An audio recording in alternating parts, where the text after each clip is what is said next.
పత్రికల్లో వచ్చిన ప్రధాన వార్తలను చూద్దాం. ముందుగా నమస్తే తెలంగాణ చూస్తున్నాం. నమస్తే తెలంగాణలో బడుగులపై పిడుగు, కులగణనలో గందరగోళం, 10 ఏళ్లలో పెరిగిన తెలంగాణ జనాభా 2 లక్షలేనట, పెరిగిన బీసీలు 11.4 లక్షలేనట, ఎస్సీలు తగ్గిపోయారట, లెక్క తప్పిన సర్కార్ నివ్వెరపరుస్తున్న కులగణన నివేదిక. సో కులగణన చేపడతాం రాష్ట్రంలో అంటూ చాలా ఆర్భాటంగా కులగణన చేపట్టింది రాష్ట్ర ప్రభుత్వం. కానీ ప్రభుత్వం రిలీజ్ చేసినటువంటి కులగణన లెక్కలు చూస్తుంటే అందరిలో ఒక విస్మయం కలుగుతోంది. అసలు కులగణన అనేది ప్రాపర్గా జరగనే లేదు. మొత్తం రిజర్వేషన్లు తగ్గించే కుట్రలో భాగంగానే కులగణన ఈ రకంగా చేశారు, హడావిడిగా చేశారు, ఒక శాస్త్రీయబద్ధంగా చేయలేదు. పూర్తిగా లెక్కలు బయట పెట్టలేకపోయారు. ఎందుకంటే ప్రభుత్వం చెప్తున్నటువంటి లెక్కల ప్రకారమే దాదాపుగా 16 లక్షల మందికి పైగా సర్వేలో పాల్గొనలేదు అని. సో ప్రభుత్వమే 16 లక్షలు చెప్తుందంటే అది 16 లక్షలు కాదు, ఇంకా ఎన్ని లక్షలు ఉంటుందో తెలియదు. కాబట్టి టోటల్గా బీసీ వర్గాల సంఖ్యను తక్కువ చేసి చూపించే ప్రయత్నం రాష్ట్ర ప్రభుత్వం చేసింది. తద్వారా బీసీ రిజర్వేషన్లకు ఏదైతే హామీ ఇచ్చిందో 42% బీసీ రిజర్వేషన్లు స్థానిక సంస్థల్లో కల్పిస్తామని, సో దాన్ని నీరుగార్చే విధంగా ఈ తప్పుల తడకగా ఈ నివేదిక బయటపెట్టింది అంటూ బీసీ సంఘాల నాయకులు, సామాజికవేత్తలు కూడా ఆగ్రహం వ్యక్తం చేసినటువంటి పరిస్థితి. 2014 సమగ్ర సర్వేలో 3.68 కోట్లుగా రాష్ట్ర జనాభా ఉంది. కాంగ్రెస్ సర్కారు తాజా సర్వేలో గుర్తించింది 3.7 కోట్లే. వార్షిక వృద్ధి రేటుతో పోలిస్తే ఉండాల్సింది 4.18 కోట్లు. అందుకు పూర్తి భిన్నంగా ఇంటింటి సర్వే గణాంకాలున్నాయి. దశాబ్ద కాలంలో పెరిగిన బీసీ జనాభా 11.44 లక్షలేనట. అంటే 11,44,000 మాత్రమే 10 సంవత్సరాల్లో బీసీ జనాభా పెరిగిందని రాష్ట్ర ప్రభుత్వం చెబుతున్నటువంటి లెక్క. దీనిపైన సామాజికవేత్తలు విస్మయం వ్యక్తం చేస్తున్నారు, బీసీ సంఘాలు ఆగ్రహం వ్యక్తం చేస్తున్నాయి. ఎస్సీ జనాభా 2.6 లక్షలు తగ్గిందనడం పైన కూడా విమర్శలు వస్తున్నాయి. కులగణన నివేదిక పైన వెల్లువెత్తుతున్నటువంటి అభ్యంతరాలు. సో నిజంగా ఇక్కడ లెక్కల ప్రకారం చూసినా కూడా వివిధ సర్వేల కులగణన వివరాలు చూస్తే 2011 జనాభా లెక్కల ప్రకారం మొత్తం కుటుంబాలు రాష్ట్రంలో 83,03,612, దాంట్లో పురుషులు 1,76,11,633, స్త్రీలు 1,73,92,041, మొత్తం జనాభా అప్పుడు 3,50,03,674. ఎస్కేఎస్ లెక్కలు సమగ్ర కుటుంబ సర్వే తెలంగాణ రాష్ట్ర ప్రభుత్వం 2014లో బీఆర్ఎస్ ప్రభుత్వం ఏర్పడిన కొత్తలో చేపట్టినటువంటి దాని లెక్కల ప్రకారం మొత్తం కుటుంబాలు రాష్ట్రంలో 1,03,90,000 ఎంత ఇది? సో ఇట్లా అంటే 2011 జనాభా లెక్కల ప్రకారం రాష్ట్ర జనాభా 3.5 కోట్లు అయితే 50 కోట్లు అయితే మన రాష్ట్రానికి సంబంధించినటువంటి వార్షిక జనాభా వృద్ధి రేటు 1.35%. అంటే 10 ఏళ్లలో జనాభా వృద్ధి రేటు ఉజ్జాయింపుగా 13.58%. 2014 సమగ్ర సర్వే లెక్కన 10 ఏళ్లలో పెరగాల్సిన జనాభా దాదాపు 50 లక్షలు. అంటే ప్రస్తుతం కనీసంగా ఉండాల్సినటువంటి రాష్ట్ర జనాభా 4.18 కోట్లుగా ఉండాలి. తాజా కులగణన ప్రకారం ప్రభుత్వం చెప్తున్నటువంటి లెక్క 3.7 కోట్లు. 2011లో జరిగినటువంటి జాతీయ జనాభా లెక్కల ప్రకారం తీసుకుంటే మన రాష్ట్రానికి సంబంధించినటువంటి వార్షిక జనాభా వృద్ధి రేటు 1.35%. 13 ఏళ్లలో వృద్ధి రేటు సుమారుగా 19.5%. ఈ లెక్కన 13 ఏళ్లలో కనీసంగా పెరగాల్సిన జనాభా 70 లక్షలు. కానీ ప్రస్తుత కులగణన లెక్కలతో పోల్చి చూస్తే 13 ఏళ్లలో పెరిగిన జనాభా 19 లక్షలే. అంటే 13 ఏళ్లలో మొత్తం జనాభా వృద్ధి 5.5%మేనా అంటూ ప్రశ్నలు ఉత్పన్నమవుతున్నాయి. సో ఇక్కడ మనం చూస్తే 2015 నుంచి 2023 డిసెంబర్ నాటికి కళ్యాణ లక్ష్మి చెక్కులు అందుకున్నటువంటి బీపీఎల్ జంటలు 13.15 లక్షలుంటే కాంగ్రెస్ పాలనలో ఇచ్చినవి కలిపితే 14 లక్షలు. సగటున జంటకు ఒక బిడ్డ పుట్టినా కూడా పెరిగే జనాభా 14 లక్షలు ఉంటుంది. 2017 జూన్ నుంచి 2023 జూన్ మధ్య 6 ఏళ్లలో ప్రభుత్వ దవాఖానాల్లో ప్రసవాలకు అందించిన కేసీఆర్ కిట్లు 14 లక్షలు. మరి 10 ఏళ్లలో పెరిగినటువంటి జనాభా 2 లక్షలే ఎట్లా అవుతుంది అనేది ఒక ప్రశ్న. 96.9% ప్రభుత్వం మంత్రులు చెప్తున్న దాని ప్రకారం కులగణన చేసినటువంటి కుటుంబాలు అయితే సర్వే చేయని కుటుంబాలు 3.1%. అంటే సర్కారు వద్ద వివరాలు లేనటువంటి జనం 16 లక్షలు. అలాంటప్పుడు ఆ సర్వే ఎట్లా ప్రామాణికమవుతుంది? 2014 సమగ్ర కుటుంబ సర్వే ప్రకారం రాష్ట్ర ఎస్సీ జనాభా 64.44 లక్షలు. అంటే మొత్తం జనాభాలో వారిది 18%. తాజా సర్వే ప్రకారం రాష్ట్ర ఎస్సీ జనాభా 61.84 లక్షలు. ప్రభుత్వం చెబుతున్నట్లు జనాభాలో శాతం 17.43%. మరి 10 ఏళ్లలో ఎస్సీ జనసంఖ్య వృద్ధికి బదులు 2.6 లక్షల మంది ఎట్లా తగ్గుతారు అనేటువంటి అర్థం కాని ప్రశ్న. ఎన్నికల సంఘం లెక్కల ప్రకారం 2024 నాటికి రాష్ట్రంలో 18 ఏళ్ల పైబడిన ఓటర్ల సంఖ్య 3.28 కోట్లు అయితే తాజా కులగణన గణాంకాల ప్రకారం మొత్తం జనాభా 3.70 కోట్లు. అంటే రాష్ట్రంలో 18 ఏళ్లలోపు వారి సంఖ్య కేవలం 42 లక్షలేనా అనేది ఒక ప్రశ్న ఇక్కడ ఉత్పన్నమవుతోంది. కులగణనకు సంబంధించి రాష్ట్ర ప్రభుత్వం బీసీ, ఎస్సీ, ఎస్టీ, ఓసీల వివరాలు మాత్రమే బయటపెట్టింది. మరి కులాల వారి గణాంకాలు బయట పెట్టకపోతే కులగణనకు అర్థం ఏంటి? సో ఇట్లా కులగణన రాష్ట్ర ప్రభుత్వం చేసినటువంటి కులగణన పైన అనేక అభ్యంతరాలు, అనేక సందేహాలు, అనేక అనుమానాలు వ్యక్తమవుతున్నాయి. సో కులగణన అనేది చాలా ఆర్భాటంగా చేశారు. కులగణనతోటి సమగ్రంగా మేము వివరాలు అందిస్తామని రాష్ట్ర ప్రభుత్వం చెప్పింది. కానీ రాష్ట్ర ప్రభుత్వం వెల్లడించినటువంటి కులగణన వివరాలు చూస్తే అందరూ నివ్వెరపోతున్నటువంటి పరిస్థితి, విస్మయం వ్యక్తం చేస్తున్నటువంటి పరిస్థితి.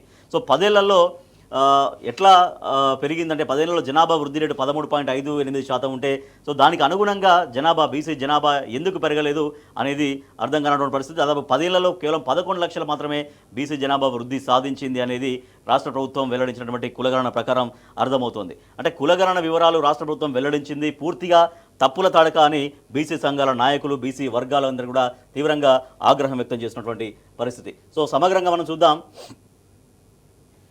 బడుగులపై పిడుగు 2.6 లక్షలు తగ్గిన ఎస్సీ జనాభా. ప్రభుత్వం వెల్లడించినటువంటి గణాంకాల ప్రకారం రాష్ట్రంలో ఎస్సీ జనాభా దాదాపుగా 2.6 లక్షల మందికి పైగా తగ్గిపోయినటువంటి వార్త మనం చూస్తే సో డీటెయిల్గా మనం ఇక్కడ చూడొచ్చు. సో 2014 ఎస్కేఎస్ అంటే సమగ్ర కుటుంబ సర్వే లెక్కలకు సంబంధించి, తర్వాత 2024 ఇంటింటి సర్వేకి సంబంధించి కులాల వారీగా ఎట్లా ఉందని మనం చూస్తే రాష్ట్ర జనాభాకు సంబంధించి 2014 ఎస్కేఎస్ సమగ్ర కుటుంబ సర్వే జనాభా ఎంత, 2024 ఉండాల్సినటువంటి జనాభా అంచనా ఎంత, బీసీ, ఓసీ ప్రస్తుత ఇంటింటి సర్వే నివేదిక లెక్కలు అంటూ చాలా సమగ్రంగా మనం చూడొచ్చు. ప్రొజెక్షన్ లెక్కలు 2001-2011 మధ్య గ్రోత్ రేటు, వార్షిక గ్రోత్ రేటు 1.35 అయితే 2014 నుంచి 2024 వరకు మొత్తం వృద్ధి రేటు 13.58% కాగా ఆ మేరకు రాష్ట్ర జనాభా వృద్ధి రేటు పెరుగుతుందనేది అంచనా ఉంది. పిల్లల్ని కనడం లేదా? ప్రభుత్వం తాజాగా వెల్లడించినటువంటి ఇంటింటి సర్వే గణాంకాల ప్రకారం దశాబ్ద కాలంలో పెరిగిన రాష్ట్ర జనాభా 2,10,000 మాత్రమే. ఇదిలా ఉంటే మరోవైపు తెలంగాణ ఏర్పాటు నుంచి 2014 నుంచి 2023 నాటికే 13.15 లక్షల మందికి పెళ్లిళ్ళయ్యాయి. ఈ ఏడాదిలో మరో లక్షకు పెరిగింది. నికరంగా 14 లక్షలకు పైగా పెళ్లిళ్ళు అయ్యాయనేది కళ్యాణలక్ష్మి, షాదీ ముబారక్ లబ్ధిదారుల సంఖ్యనే తేడా తెల్లం చేస్తోంది. వారంతా బీపీఎల్ పరిధి కుటుంబాలే. ఇవి కాకుండా రిజిస్టర్, ఇతర అనధికారికంగా జరిగిన పెళ్లిల సంఖ్య అంతకు రెట్టింపు సంఖ్యలో ఉంటుంది. ఇదిలా ఉంటే 2017 జూన్ నుంచి 23 జూన్ మధ్య 6 ఏళ్ల కాలంలోనే ప్రభుత్వ దవాఖానలో 14 లక్షలకు పైగా ప్రసవాలు కాగా ఆ మేరకు కేసీఆర్ కిట్లను అందజేశారు. అంటే జనాభా కూడా భారీగా పెరిగింది. కానీ ప్రభుత్వం తాజాగా వెల్లడించినటువంటి ఇంటింటి సర్వే గణాంకాల్లో ఆ సంఖ్య ప్రతిబింబించకపోవడం గమనార్హం. బీసీ జనాభాపై అంతటా విస్మయం. రాష్ట్ర ప్రభుత్వం వెల్లడించినటువంటి బీసీ జనాభా శాతం పైన సర్వత్రా గందరగోళం నెలకొన్నటువంటి పరిస్థితి. బీసీల అసలైన నేస్తం బీఆర్ఎస్ 2003లో తెలంగాణ బీసీ పాలసీ ఖరారు. పాలసీకి అనుగుణంగా ఆనాడు రోడ్ మ్యాప్ రూపొందించుకున్నారు. కేసీఆర్ పాలనలో కార్యాచరణ రూపొందించారు. గొర్రెలు, చేపపిల్లల పంపిణీ చేశారు. రజకులు, నాయి బ్రాహ్మణులకు 250 యూనిట్ల ఉచిత విద్యుత్ అందజేశారు. బీసీ రిజర్వేషన్ల సాధనకు చర్యలు తీసుకున్నారు. స్థానికం నుంచి చట్టసభల వరకు బడుగులకే సింహభాగం పదవులు, కార్పొరేషన్ పదవుల్లో అధిక వాటా, చారిత్రాత్మక నిర్ణయాల్ని కొనియాడిన కేంద్రం. సర్వేపై సందేహాలు ఎన్నో. కులగణనపైన సర్వత్రా అనుమానాలు వస్తూనే ఉన్నాయి. బీహార్లో బీసీల జనాభా 63.14%, తెలంగాణలో మాత్రం 46.25%. సర్వే తప్పుల తాడికి అంటున్నటువంటి బీసీ సంఘాలు. సో బీఆర్ఎస్ 2003 బీసీ పాలసీలో ముఖ్యాంశాలు కూడా మనం చూడొచ్చు. బీసీ వర్గాల ఆర్థిక అభివృద్ధికి ప్రతిబంధకాలైన ఆంధ్ర పాలకులు సృష్టించినటువంటి ఆచరణ సాధ్యం కాని ఓట్ల గారడీ పథకాలను తొలగించి ప్రగతి సాధించే ప్రణాళికల రూపకల్పన సాగింది. వృత్తి నైపుణ్యాన్ని పెంచేందుకు శిక్షణ ఇచ్చారు. ఆర్థిక అభివృద్ధికి కులాల వారీగా ఫైనాన్స్ ఫెడరేషన్లు, మంత్రిత్వ శాఖ, వృత్తులు సాగుకు ఉచిత కరెంటు, ఇట్లా బీసీలను ఆదుకునే విధంగా ఒక పాలసీ తీసుకుంది అప్పుడు అనేది వార్త మనం చూస్తున్నాం. బహుజనులు బహుపరాక్. కులగణన మాటున బీసీ హక్కుల విఘాతానికి భారీ స్కెచ్. బీసీ జనాభాను తక్కువ చేసి చూపి వాటాను కుదించే కుట్ర. రిజర్వేషన్లపై అసెంబ్లీలో తీర్మానం చేసి కేంద్రానికి పంపి చేతులు దులుపుకునేందుకు కాంగ్రెస్ సర్కార్ ప్రయత్నాలు. కేంద్రంపైకి నెపం నెట్టి స్థానిక ఎన్నికల జాప్యానికి ఎత్తుగడ. బీసీ జనాభాను తగ్గించి రిజర్వేషన్లు కుదించే కుట్ర సాగుతుంది. 2011 జనాభా లెక్కల ప్రకారం తెలంగాణలో 83 లక్షల ఇండ్లు, 3.5 కోట్ల జనాభా ఉన్నట్టు తేలిందని 2014లో నాటి సీఎం కేసీఆర్ నిర్వహించిన సమగ్ర కుటుంబ సర్వేలో 1.03 కోట్ల ఇండ్లు, 3.68 కోట్ల జనాభా అని తేలిందని బీసీ సంఘాల నేతలు తేల్చి చెబుతున్నటువంటి పరిస్థితి. నేడు అసెంబ్లీ ప్రత్యేక సమావేశం. బీసీ రిజర్వేషన్లు, ఎస్సీ వర్గీకరణ నివేదికపైన చర్చ. పూర్తి శాస్త్రీయంగా కులగణన సర్వే అంటూ మంత్రి పొన్నం ప్రభాకర్ చెప్తున్నప్పటికీ కూడా కులగణన చేసినటువంటి ఆ సర్వే చేసినటువంటి విధానం పట్ల, ప్రభుత్వం చెప్తున్నటువంటి లెక్కల పట్ల అనేక అభ్యంతరాలు వ్యక్తమవుతున్నాయి, అనేక సందేహాలు, అనుమానాలు వ్యక్తమవుతున్నాయి. సో పూర్తిగా తప్పుల తడకగా ఉంది. బీసీల లెక్కలు ప్రాపర్గా తేల్చడంలో ప్రభుత్వం ముమ్మాటికి విఫలమైంది అనేటువంటి విమర్శలు రాష్ట్ర వ్యాప్తంగా వ్యక్తమవుతున్న పరిస్థితి. ప్రభుత్వం చేపట్టినటువంటి కులగణన ఇచ్చినటువంటి రిపోర్ట్ల పట్ల ఇంకా తీవ్రమైనటువంటి అభ్యంతరాలు వ్యక్తమవుతున్నాయి. కులగణన సర్వే అంతా కాకి లెక్కలే అంటూ ఎమ్మెల్సీ కవిత స్పష్టం చేస్తున్నారు. జనాభా పెరుగుతుంది కానీ తగ్గడం ఏంటి? ఒక కులం పెరిగి ఇతర కులాలు తగ్గుతాయా? సర్వే పత్రాలని ప్రజల పరిశీలనకు పెట్టాలి, వెంటనే బీసీలకు రిజర్వేషన్లు ప్రకటించాలి, ఆ లెక్కల ప్రకారమే స్థానిక ఎన్నికలకు పోవాలి. కరీంనగర్ పెద్దపల్లి పర్యటనలో ఎమ్మెల్సీ కవిత డిమాండ్. పోరాటం ఆగదు, బీసీలకు రాజకీయ సాధికారత వచ్చేంత వరకు, రాజకీయాల్లో బీసీలకు దక్కాల్సిన వాటా దక్కేంత వరకు తమ పోరాటం ఆగబోదని, ఈ ఉద్యమంలో జాగృతి ముందుంటుందని ఎమ్మెల్సీ కవిత స్పష్టం చేశారు. పెద్దపల్లి బీఆర్ఎస్ భవన్లో మీడియాతో మాట్లాడుతున్నటువంటి ఎమ్మెల్సీ కవిత అలాగే కరీంనగర్ జిల్లా కేంద్రంలో మహాత్మా జ్యోతి బాపులే విగ్రహానికి నివాళులు అర్పించిన అనంతరం పిడికిలెత్తి నినదిస్తున్నటువంటి ఎమ్మెల్సీ కవిత. ఇట్లా మొత్తం అంతా తప్పుడు లెక్కలే, కాకి లెక్కలే ఈ కులగణన ద్వారా ప్రభుత్వం బయటపెట్టింది అంటూ స్పందించారు ఎమ్మెల్సీ కవిత. సర్వేలో కులాల లెక్కలేవి, తప్పుల తడకగా కులగణన నివేదిక ఉంది, బీసీలను మార్చేందుకు కుట్ర, తీర్మానం చేసి చేతులు దులుపుకునేందుకు యత్నం, స్థానికంలో 42% కోటా ఇవ్వాలి, లేదంటే బీసీలమంతా ఉద్యమిస్తామంటూ మాజీ మంత్రి శ్రీనివాస్ గౌడ్ హెచ్చరిక జారీ చేశారు. ప్రభుత్వం ప్రకటించినటువంటి కులగణన సర్వే నివేదికలో కులాల వారీగా లెక్కలు ఏవి, లక్షలాది కుటుంబాలను విస్మరించిన సర్వేకు శాస్త్రీయత ఎక్కడిది అంటూ ప్రశ్నిస్తున్నారు ఆయన. బీసీల సంఖ్యను తగ్గించారు, అసమగ్రంగా కులగణన సర్వే ఉంది, కేసీఆర్ హయాంలో చేపట్టిన సర్వేలో 52% బీసీ జనాభా ఉంది, నేడు కుదించడం అన్యాయం అంటూ ఆర్ కృష్ణయ్య ధ్వజమెత్తున్నారు. తెలంగాణ ప్రభుత్వం చేపట్టిన కులగణన సర్వే అసమగ్రంగా ఉంది, హడావిడిగా సర్వే చేసి తప్పుల తడకగా నివేదిక రూపొందించారు, బీసీల సంఖ్యను కావాలని తగ్గించి చూపారంటూ బీసీ సంక్షేమ సంఘం జాతీయ అధ్యక్షుడు ఆర్ కృష్ణయ్య తీవ్రంగా ఆగ్రహం వ్యక్తం చేశారు. కాంగ్రెస్ డిఎన్ఏలోనే బీసీ వ్యతిరేకత, ఓట్ల కోసం నాడు బీసీల కాళ్లు పట్టుకున్నారు, కులగణన పేరుతో రేవంత్ సర్కార్ది డ్రామా, 5 నుంచి బీసీ కార్యాచరణ ప్రారంభిస్తాం, బీసీ సంఘాల నేతలు చిరంజీవులు, జాజుల శ్రీనివాస్ గౌడ్. బీసీల అణచివేతకు రహస్య కుట్రలు, మళ్లీ సర్వే నిర్వహించాలి, బీసీ కమిషన్ మాజీ చైర్మన్ వకలాభరణం కృష్ణమోహన్ రావు డిమాండ్ చేస్తున్నారు. సో ఇట్లా మొత్తం సమగ్రంగా బీసీల లెక్క తేల్చడంలో ప్రభుత్వం ముమ్మాటికి విఫలమైంది. హడావిడిగా బీసీ కులగణన గావిచ్చింది. సరే, హడావిడిగా చేసినా కూడా నిజంగా స్పష్టంగా చెప్పారా, సమగ్రంగా ఇంత లెక్కని సమగ్రంగా తేల్చారా అంటే అది లేదు. గతంలో బీఆర్ఎస్ ప్రభుత్వ హయాంలో చేపట్టినటువంటి సమగ్ర కుటుంబ సర్వే ఇచ్చినటువంటి ఫలితాల్లో అప్పుడు బీసీ జనాభా చాలా ఎక్కువగా ఉంది, కానీ జనాభా ఇంకా మరింత పెరగాలి, కానీ తగ్గడం ఏంటి అనేది విస్మయం వ్యక్తమవుతున్నటువంటి పరిస్థితి. ఎస్సీపై వెనక్కి తగ్గిన సర్కార్, కేబినెట్ సబ్ కమిటీకి ఎస్సీ వర్గీకరణ నివేదిక అందజేసిన షమీమ్ అఖ్తర్ ఏకసభ్య కమిషన్. సమగ్ర సర్వే వెల్లడించినందుకు మంత్రులపై సీఎం సీరియస్, ఆ ప్రభావంతో ఎస్సీ నివేదికను వెల్లడించని వైనం, కేబినెట్లో చర్చించాకే వెల్లడిస్తామని ప్రకటన. 7న జరిగేది 30 ఏళ్ల పోరాట ప్రదర్శన, 1,00,000 డప్పులు 1000 గొంతుకలకు అనుమతి నిరాకరణ బాధాకరం అంటూ మంద కృష్ణ మాదిగ చేసినటువంటి స్టేట్మెంట్ చూడొచ్చు. అనుమతి నిరాకరణ మాదిగల్ని విస్మరించడమే, మహా ప్రదర్శనతో రేవంత్కు నష్టం ఏంటి అంటూ ఎంఆర్పీఎస్ అధ్యక్షుడు వంగపల్లి శ్రీనివాస్ అడుగుతున్నారు. అలాగే ఇంటింటి సర్వే నివేదిక వెల్లడిపైన సీఎం ఆగ్రహం, ఇంటింటి సర్వే నివేదికను వెల్లడించడంపైన సీఎం రేవంత్ రెడ్డి తీవ్ర ఆగ్రహం వ్యక్తం చేశారు. కేబినెట్లో పెట్టకుండానే, చర్చించకుండానే నివేదికను ఎలా బయటకు విడుదల చేస్తారంటూ కేబినెట్ సబ్ కమిటీపై తీవ్ర అసంతృప్తి వ్యక్తం చేశారు. గత నవంబర్లో చేపట్టిన ఇంటింటి సర్వే సామాజిక, ఆర్థిక, విద్యా, ఉద్యోగ, రాజకీయ, కుల నివేదికను ప్లానింగ్ శాఖ తాజాగా మంత్రి ఉత్తమ్ కుమార్ రెడ్డి నేతృత్వంలోని మంత్రివర్గ ఉపసంఘానికి అందజేసింది. ఆ నివేదికను బహిర్గతపరచడం పైన ముఖ్యమంత్రి ఆగ్రహం వ్యక్తం చేశారని ఈ వార్త మనం చూస్తున్నాం. రైట్, ఇది అంటే బీసీ కులగణన పైన ప్రభుత్వం చేసినటువంటి కసరత్తు ఏదైతే ఉందో, తర్వాత విడుదల చేసిన లెక్కలు ఏవైతే ఉన్నాయో ముమ్మాటికి కాకి లెక్కలు అనేటువంటి స్పందన ప్రతి ఒక్కరి చోట కూడా వస్తుంది. పూర్తిగా అభ్యంతరాలు, పూర్తిగా సందేహాలు వ్యక్తమవుతున్నాయి కులగణన సర్వే పట్ల. ఇక మాఫీ కాక అప్పు తీరక అధికారుల్ని కలిసిన ఫలితం లేక మనస్తాపం, చివరికి చేన్లోనే పురుగుల మందు తాగిన రైతు, దవాఖానలో ప్రాణాలు వదిలిన పిట్టల లింగన్న, పెద్ద దిక్కును కోల్పోయి రోడ్డున పడ్డ కుటుంబం, పూట గడవక ఇబ్బందులు పడుతున్నటువంటి భార్య పిల్లలు. సో ప్రభుత్వం మరి ఆత్మహత్యలకు ఎట్లా సమాధానం చెప్తుంది? ఎందుకంటే రుణమాఫీ అయిపోయిందని టోటల్గా ప్రభుత్వం ఏవైతే చెప్పిందో 2 లక్షల లోపు రుణాలు ఎవరికైతే ఉన్నాయో వాళ్ళందరికీ మాఫీ చేసేసామని ప్రభుత్వం చాలా ఆర్భాటంగా చెప్తోంది. సరే, అక్కడక్కడ మంత్రులైతే వాస్తవాన్ని ఒప్పుకుంటున్న పరిస్థితి, కానీ ముఖ్యమంత్రి మాత్రం అందరికీ రుణమాఫీ చేసేసామని చెప్తున్నారు. సో మరి రుణమాఫీ కాక ఆ అప్పులు తీరక ఆత్మహత్యలు చేసుకున్నటువంటి ఈ రైతు కుటుంబాలకి ఈ ముఖ్యమంత్రి, ఈ ప్రభుత్వం ఏం సమాధానం చెప్తుంది? వ్యవసాయం కోసం చేసినటువంటి అప్పులు ఆ ఇంట తీరని శోకాన్ని మిగిల్చాయి. రుణమాఫీ కాక అప్పులతో పాటు మిత్తిలు పెరిగిపోయి మనస్తాపంతో రైతు పురుగుల మందు తాగి ప్రాణాలు వదలడంతో అతడి భార్య పిల్లలు రోడ్డున పడ్డటువంటి పరిస్థితి. సో రుణమాఫీ జరిగిందని చెప్తున్నటువంటి ప్రభుత్వం మరి ఆత్మహత్యల్ని ఎందుకు ఆపలేకపోతుంది? ఇల్లమ్మి బాకీలు కడతా ఆయన పోయినాక అంతా చీకటైంది. బిడ్డ డాక్టర్ అవుతుందని కోరుకుంది, ఆయన చనిపోగానే చదువు ఆపేసినాం, చదివించలేక ఓ చేతిలో పెట్టినాం.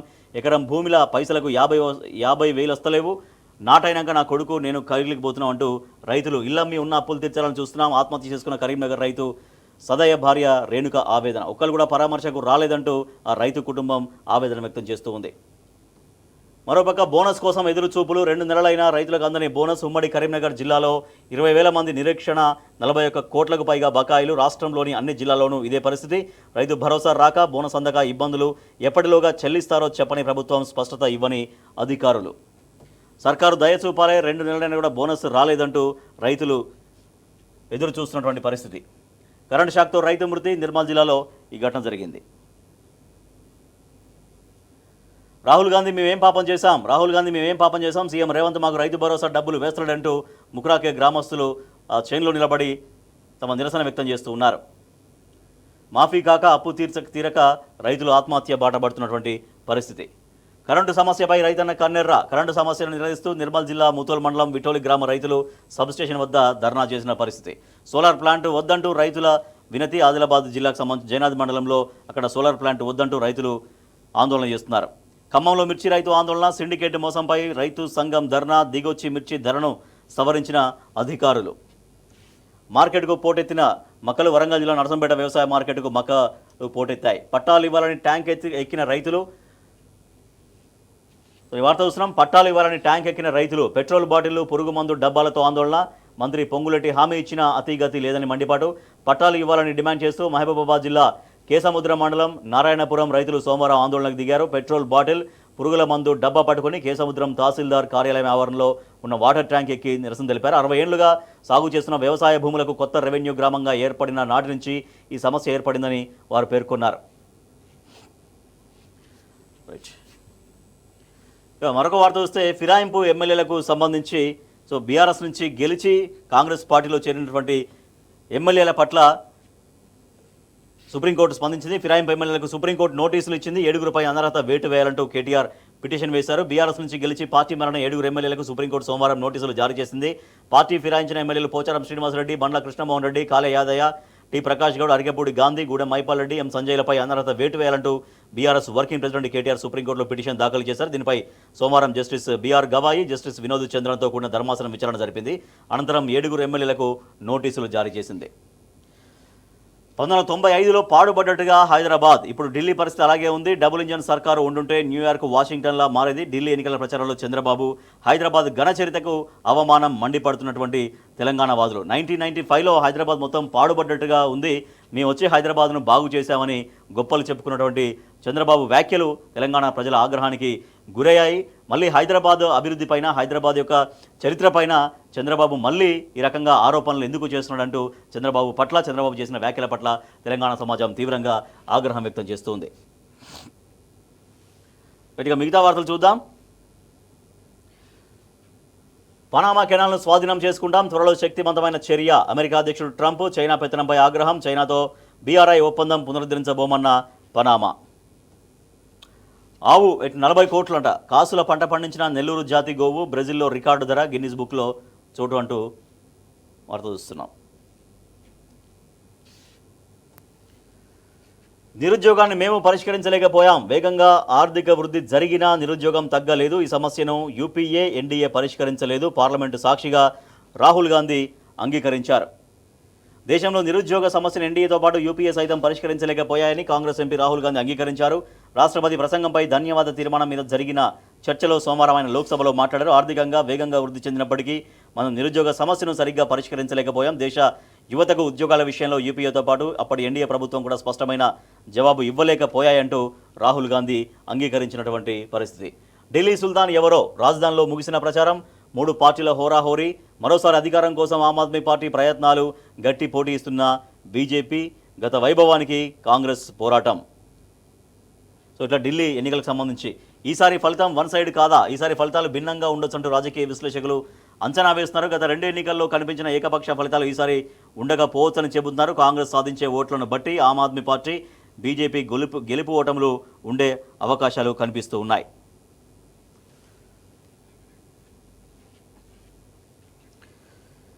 రూపీ మహాపతనం. మార్కెట్లో వాణిజ్య యుద్ధం భయాలు. ఆల్ టైం కనిష్టానికి మార్గపు విలువ. తొలిసారి 87 మార్కు దిగువకు క్షీణత. మరో 49 పైసలు దిగజారి 87 రూపాయల 11 పైసల వద్దకు చేరినటువంటి పరిస్థితి. డాలర్ ముందు రూపాయి తేలిపోతుంది, ఏమాత్రం నిలవలేక చతికిలబడుతుంది, అంతకంతకు బలహీనపడిపోతుంది. గత కొద్ది రోజులుగా ఫారెక్స్ మార్కెట్లో భారతీయ కరెన్సీ ట్రేడింగ్ తీరుతెన్నులకు వివరించే క్రమంలో వాడుతున్నటువంటి వ్యాఖ్య నిర్మాణాలు ఇవి. బంగారం ఆల్ టైమ్ హైక్ చేరింది. గోల్డ్ 85,300 రూపాయలు. దేశీయంగా ఆల్ టైమ్ హైకి బంగారం ధర. మరో 400 పెరిగిన తులం రేటు. ఈసారి వడ్డీ రేట్లు తగ్గుతాయి. రెపో రేటు 0.5% దిగి రావచ్చు. ఆర్బీఐ ద్రవ్య సమీక్ష పైన నిపుణుల అంచనా అంటూ ఒక వార్త మనం చూస్తున్నాం. ఉద్యోగాలు భర్తీ చెయ్యరా? ఏసీ 2008 అభ్యర్థుల్ని ఇంకెన్నాళ్ళు క్షోభ పెడతారు? కుంటి సాకులతో నియామకాలని వాయిదా వేసేందుకు వీల్లేదు. ఇప్పటికైనా చేపట్టకపోతే అధికారులు కోర్టుకు రావాల్సిందే. రాష్ట్ర ప్రభుత్వం పైన తీవ్ర ఆగ్రహం వ్యక్తం చేసినటువంటి హైకోర్టు అంటూ ఒక వార్త మనం చూస్తున్నాం. అలాగే రైల్వే బడ్జెట్లో తెలంగాణకు 5,337 కోట్లు. సికింద్రాబాద్లో కవచ్ ఎక్సలెన్స్ సెంటర్ కేంద్ర రైల్వే శాఖ మంత్రి అశ్విని వైష్ణవ్ వెల్లడి. రైల్వే బడ్జెట్లో తెలంగాణకు 5,337 కోట్లు కేటాయించినట్లు ఆ శాఖ మంత్రి అశ్విని వైష్ణవ్ వెల్లడించారు. సోమవారం ఆయన హైదరాబాద్లోని రైల్వే అధికారులతో వీడియో కాన్ఫరెన్స్లో మాట్లాడారు.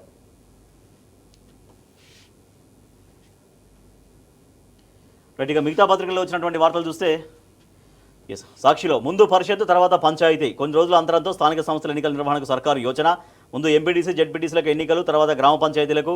ఈ దిశగా పంచాయతీరాజు గ్రామీణాభివృద్ధి శాఖలు, రాష్ట్ర ఎన్నికల సంఘం సన్నాహాలు. ఎంపీటీసీ స్థానాల పునర్విభజన కోసం జిల్లాల నుంచి నివేదికలు తెప్పించిన అధికారులు. నేడు అసెంబ్లీ భేటీ తర్వాత స్పష్టత వచ్చే అవకాశం. ఈ నెల 15లోగా ఎన్నికల షెడ్యూల్ వెలువడే సూచనలు. కసరత్తు ముమ్మరం చేసిన ఎస్ఈసి 3 విడతల్లో నిర్వహణ, బ్యాలెట్ పత్రాలతో పోలింగ్. ఇప్పటికింకా మరి బీసీల రిజర్వేషన్ అనేది ఇంకా ప్రశ్నార్థకంగానే మారింది. కులగణన రిపోర్ట్ వచ్చిన తర్వాత, బీసీ కులగణన వచ్చిన తర్వాత ఆ రిజర్వేషన్లు ఇస్తామన్నటువంటి హామీ 42% రిజర్వేషన్ ఆ లెక్క తేలక ముందే ఎన్నికలకు వెళ్లే ప్రయత్నం కూడా జరుగుతున్నట్టుగా మనకు తెలుస్తోంది. ఆంధ్రజ్యోతి చూస్తే గవర్నర్, రాష్ట్రపతి రిటైర్మెంట్ తర్వాత రాజీవ్ కుమార్కు ఏ పదవిని ఇస్తున్నారో అందుకే బీజేపీకి సీఈసీ సాగిలపడుతున్నారంటూ అరవింద్ కేజ్రీవాల్ చేసినటువంటి కామెంట్స్ చూడొచ్చు. రిజిస్ట్రేషన్ల ఆదాయం కుదేలు అంటూ ఒక వార్త మనం చూస్తున్నాం. 18,229 కోట్లు ఈ ఆర్థిక సంవత్సరం లక్ష్యం పెట్టుకుంది రాష్ట్ర ప్రభుత్వం. కానీ దాంట్లో వచ్చింది 11,600 కోట్లు మాత్రమే. 340 కోట్లు నిరుడు కంటే తక్కువగా వచ్చినటువంటి పరిస్థితి. టార్గెట్ చేరాలంటే 2 నెలల్లో 6,629 కోట్లు రావాలి. ప్రస్తుతం సగటు రాబడి 1,160 కోట్లు మాత్రమే. రిజిస్ట్రేషన్లు మొత్తం దాదాపుగా కుదేలవుతున్నటువంటి పరిస్థితి.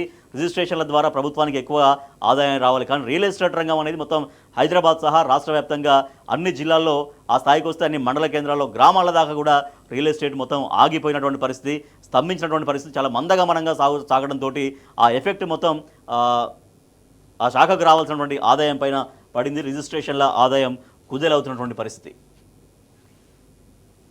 తెలంగాణ టుడేలో supreme court hear KTR's plea on turncoat MLAs on February 10th. BRS leader says Congress can't shield defeated MLAs any more అని వార్త మనం చూస్తున్నాం. రైట్, ఇవి దినపత్రికల్లో వచ్చినటువంటి ప్రధాన వార్తలు.